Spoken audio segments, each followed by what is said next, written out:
Saudi अरब passport से मुतल्लिक इत्बात जारी। Saudi अरब में पुराने और नए पासपोर्ट के हवाले से इत्बात जारी करते हुए अहम हदायत जारी कर दी गई है।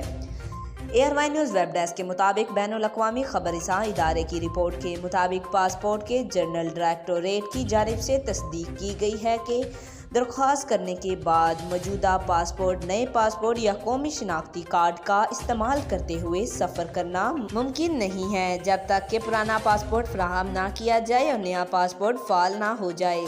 अबशर प्लेटफॉर्म पर तजदीद की दरख्वास्त पर अमल करें। पासपोर्ट से पता चलता है कि पासपोर्ट की तजदीद की अबशर प्लेटफॉर्म पर दरख्वास्त को तफसीलात के जरिए स्टेट को ट्रैक करके फॉलो अप किया जा सकता है। रवानगी पोर्ट पर पासपोर्ट को फ़ाल करें। महकमा पासपोर्ट ने रवानगी पोर्ट पर पासपोर्ट को फ़ाल करने के अमकान पर जोर दिया और इसके लिए पुराना पासपोर्ट पर पासपोर्ट अफसर के पास लाना ज़रूरी है। ये तमाम इलाकों और शहरों में पासपोर्ट दफ्तर में किया जा सकता है। पासपोर्ट की शाखों में से एक का इंतखाब। प्लेटफॉर्म के ज़रिए पासपोर्ट की तजदीद करते वक्त आपको ब्रांच सिलेक्शन लिस्ट में दिखाए गए पासपोर्ट पाँचों में से किसी एक का इंतखाब करना होगा ताकि इसके ज़रिए पासपोर्ट हासिल किया जा सके या कौमी पते पर इसकी तरसील की दरख्वास्त की जा सके।